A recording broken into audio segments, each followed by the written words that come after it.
Test 7. Instructions. You will hear a number of different recordings and you will have to answer questions on what you hear. There will be time for you to read the instructions and questions, and you will have a chance to check your work.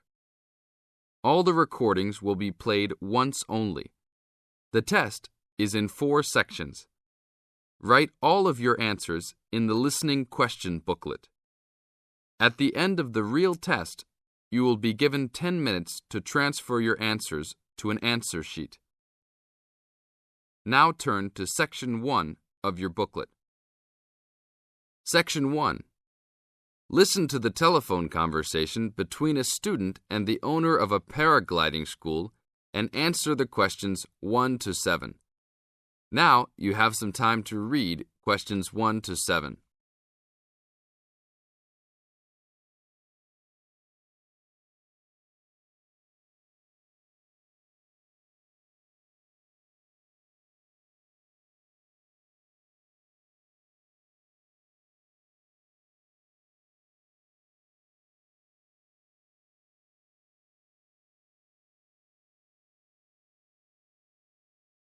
Hello, Paraglider's Paradise.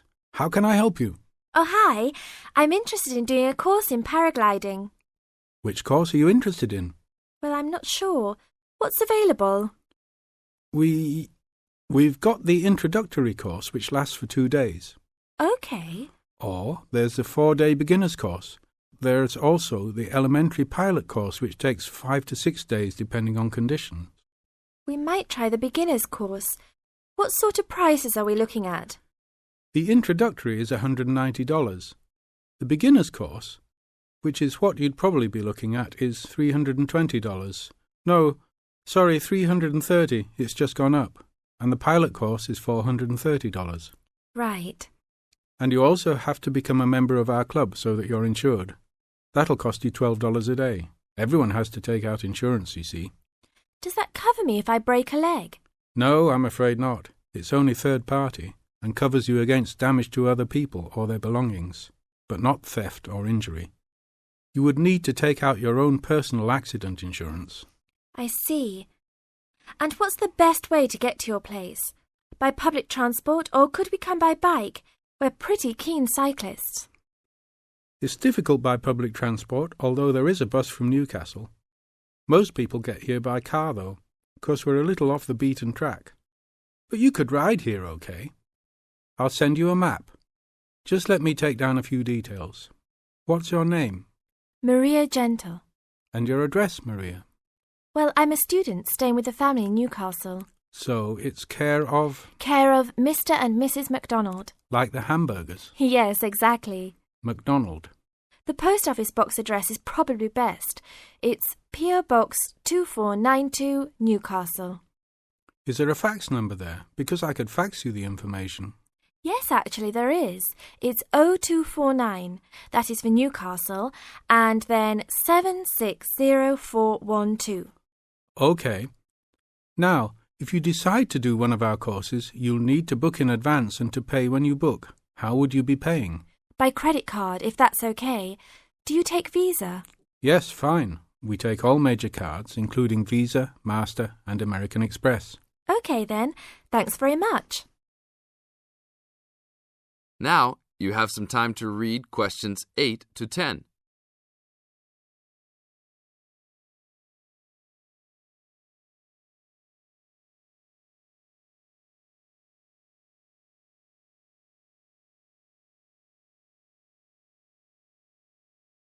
As the conversation continues, answer questions 8 to 10.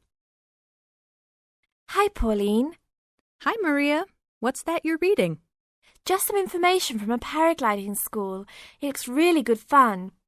Do you fancy a go at paragliding? Sure. Do you have to buy lots of equipment and stuff? Not really. The school provides the equipment, but we'd have to take a few things along. Such as? Well, it says here, clothes wear stout boots, so no sneakers or sandals, I suppose.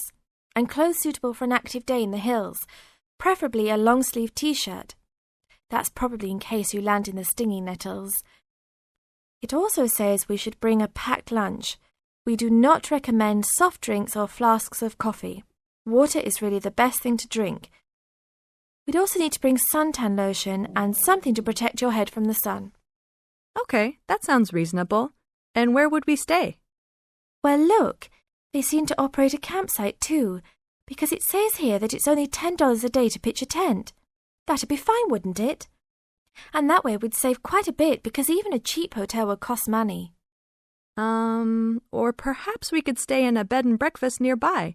It gives a couple of names here we could ring. I think I might prefer that. Hotels and youth hostels would all be miles away from the farm, and I don't fancy a caravan. No, I agree. But let's take a tent and pray for good weather. Okay, let's do it. What about next weekend?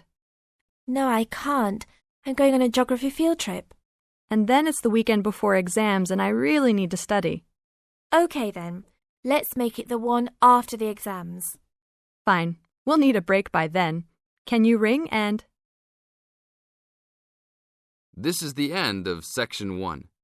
You now have half a minute to check your answers.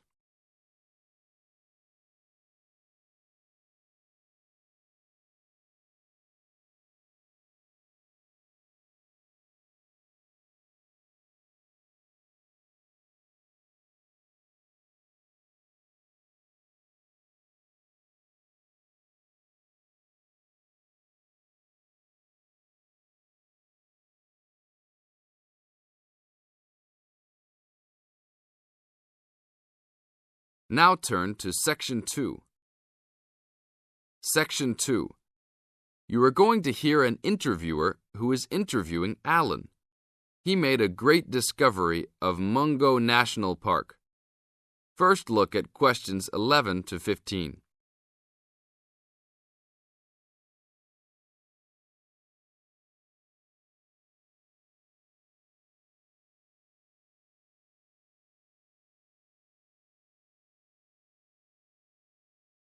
As you listen to the first part of the interview, answer questions 11 to 15. An event occurred in 1996 over a period of 3 days that attracted considerable attention at the time and led to a new find in Mungo National Park, which is the focal point of the Willandra Lakes World Heritage Area in New South Wales, Australia.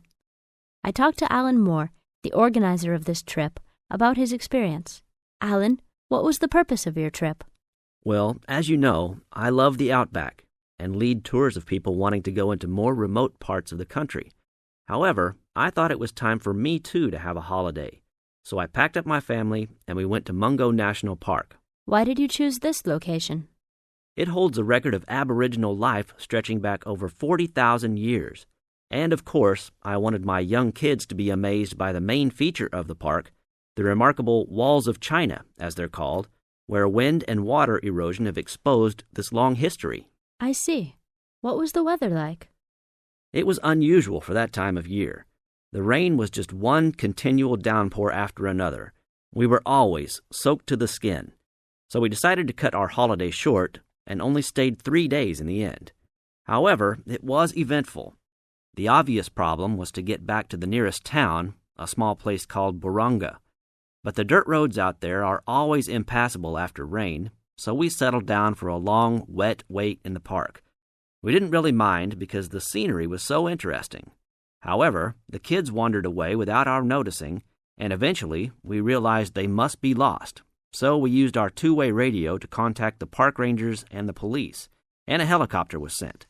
Luckily, the kids were found within a few hours, but they'd made an important discovery. Now look at questions 16 to 20.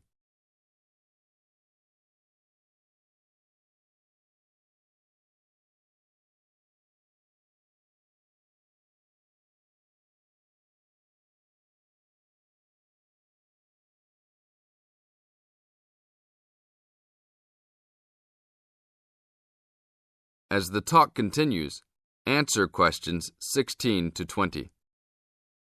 So, the trip was also eventful for another reason, wasn't it? Yes. They led us to some ancient Aboriginal art. The kids had taken shelter in a very small, low cave that was difficult to see from the outside. We were lucky to have another family camping in our location. When they heard us calling the kids, they immediately helped us search for them, and as the hours went by, they also provided us with much-needed support and encouragement.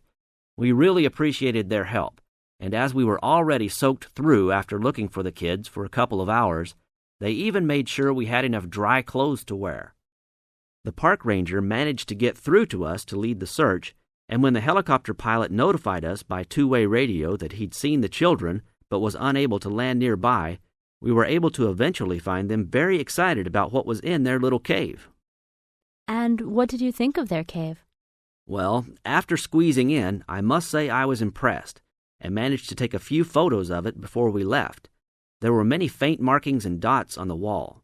It was difficult to tell what they represented because they were so small, but people from the museum who have since visited there said the markings were similar to some other findings in the area, and later confirmed they were very old.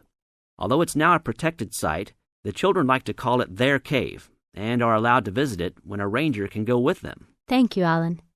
If you go to Mungo National Park, you can see the entrance to the cave and some of Alan's photos at the ranger's station. Alan continues to lead tour groups in the outback, and if you want further information...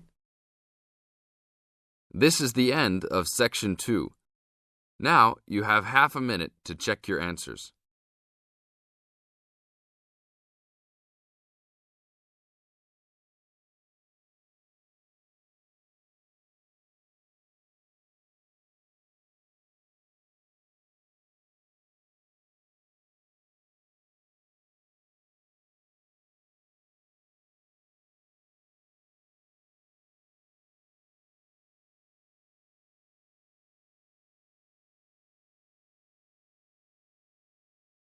Section 3. You are going to hear a conversation between Sally and Ben. They are new college students. You now have some time to read questions 21 to 25.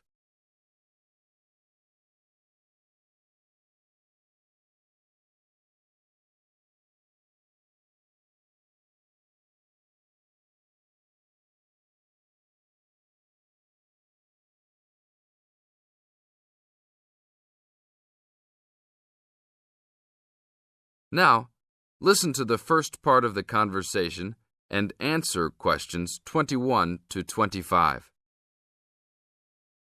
Hi, Ben. Sally. How are you? Fine. I wondered if I'd run into you. When did you get here? I only arrived last night, just in time. I prefer to travel on Sundays to miss the working rush. I suppose you arrived in plenty of time. Oh, I've been here for 4 days now, so it must have been Thursday that I arrived.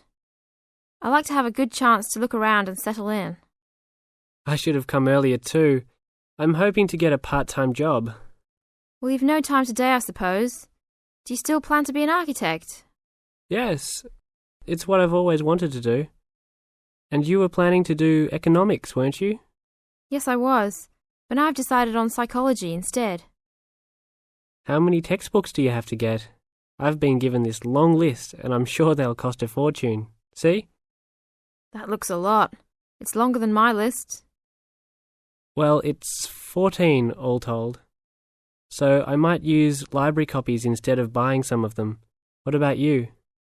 I'll probably buy the whole lot of mine because I only have 5 on my list, although I'm sure there are many more I'll have to read. Luckily, we don't have to read them all straight away. Have you got your class timetable yet? It came with the book list. When do your lectures start? Tuesday. That's tomorrow. How about yours? Oh, I've got an extra day, the day after yours start. Now you have some time to read questions 26 to 30.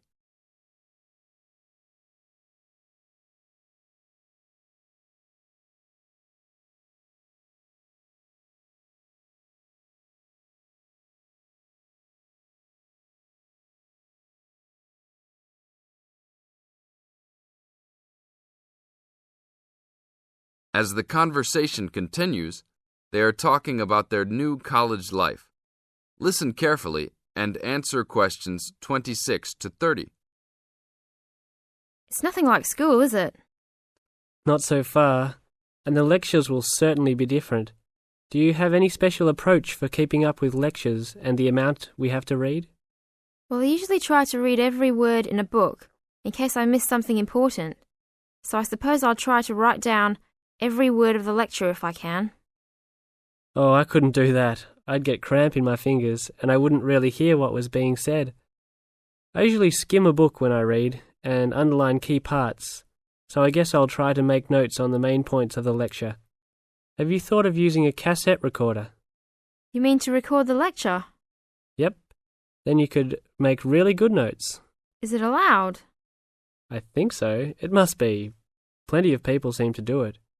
It has to be better than trying to write every word as you listen. Anyway, what's your first lecture about? Oh, it's on the Industrial Revolution. The Industrial Revolution? Sounds boring to me. Not really. It made a big difference to everything, including architecture eventually. So what's your first lecture about? It's about what separates humans from other animals. Okay. Look, I was on my way to the library to check out some of these books on my list. I have a tutorial paper to give in a couple of weeks. Oh, what's the topic? Well, I think our lecturer must have trouble thinking up topics. The topic is, why study architecture? I don't know. It could give you a chance to set out what you want to do. I guess so. Have you been given any tutorials to do yet? Yes. Mine is called Needs for Sleep. Sounds almost as interesting as mine. This is the end of Section 3. You now have half a minute to check your answers.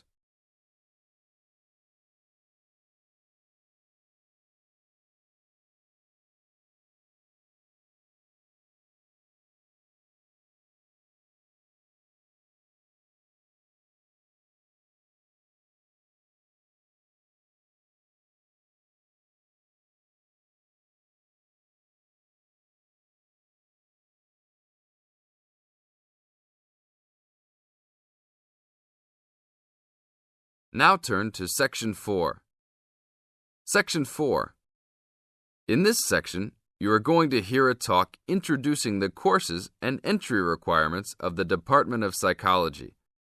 You now have some time to look at questions 31 to 35.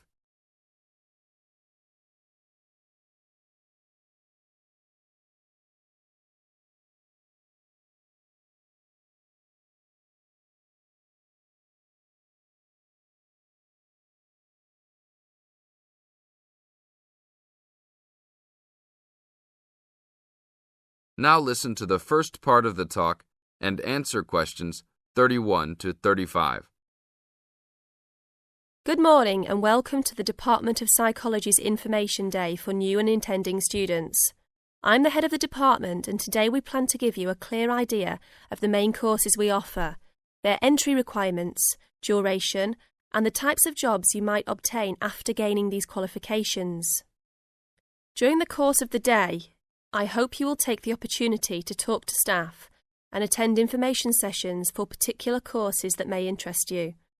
Some of these courses are open to school leavers, but some have particular entry requirements, so it is important to note these.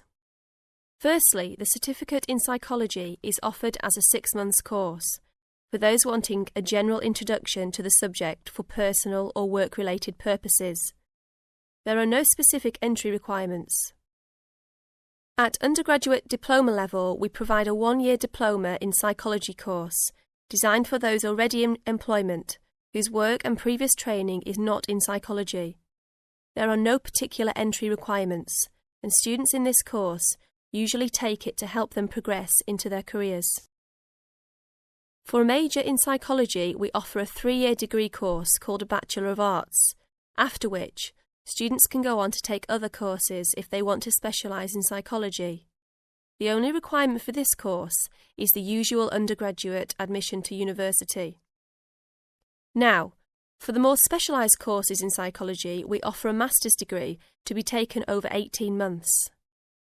This can be by research or coursework, but entry to this programme is only through first gaining a degree in psychology. That means you must have a degree majoring in psychology. And lastly, for those wanting clinical qualifications at postgraduate level, We offer a diploma in clinical psychology over a 12-month period, usually called Clinical Psychology Diploma, for short. The minimum entry requirement for this programme is an appropriate honours degree. Now look at questions 36 to 40.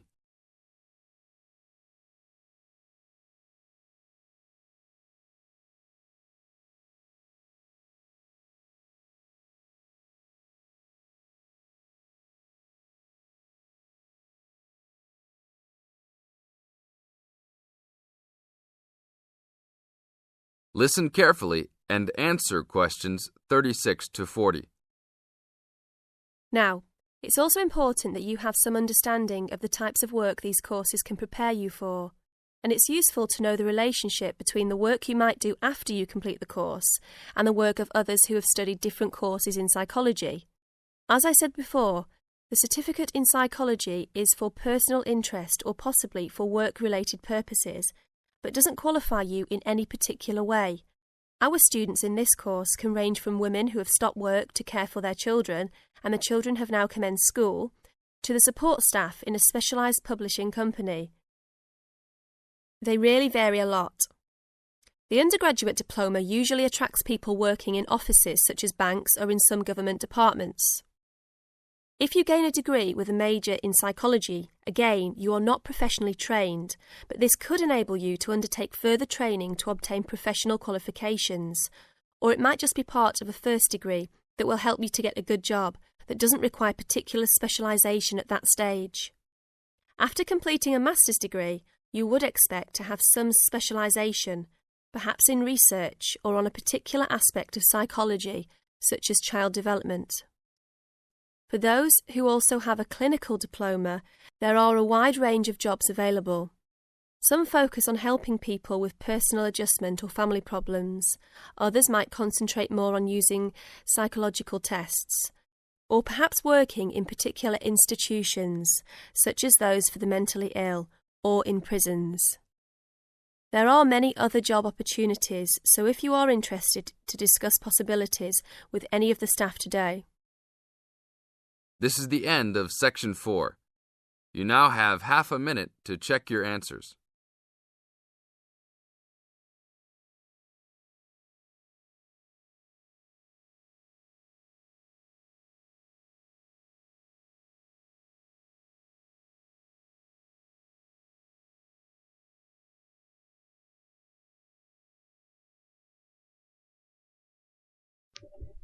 End test 7. Please subscribe my IELTS channel